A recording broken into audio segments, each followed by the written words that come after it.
Mana tushunib oldik. Endi dori qanday tayyorlanadi? Bochkaga ikkita bochka 300 litrdan ketadi. Yarim qilib oldik suv.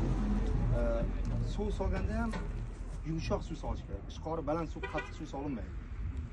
Samarasi yaxshi bo'lishi uchun. Mana chuchuk, yumshoq suv.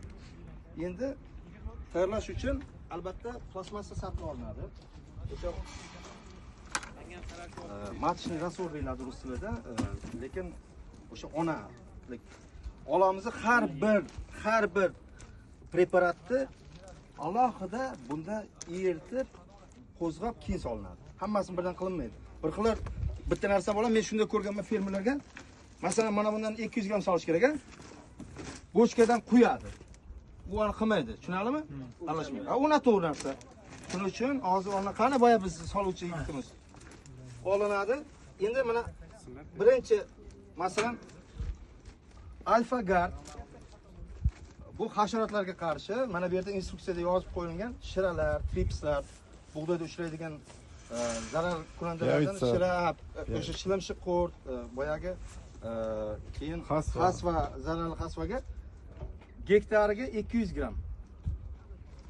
Mana bu traktorimizdagi ishchi eritma 2 gektarga yetyapti. Gektarga 200 gram bo'lsa, bunda necha gram solishimiz kerak? 400 gram. Demak, kesin bu yigit soladi mana. Mana o'lchagi 50 gramlik bor. 400 gram solish uchun nechta soladi buni? Demak, 8 dona quysin buni ichiga. 8 dona. To'ldir 8.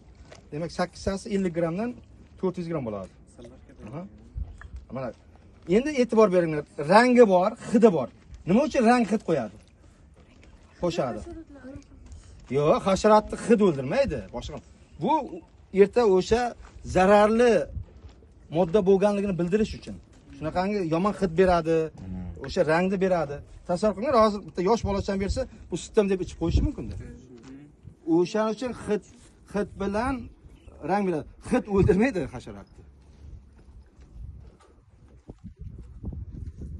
Ana bu qo'zg'olishni ham olib kelinglar. Nechta bo'ldi? 8 ta bo'ldi. Ha, 8 ta bo'ldi. Yaxshi. Aralashtirib qo'yamiz. Aralashtirsin. Yaxshi aralashtir.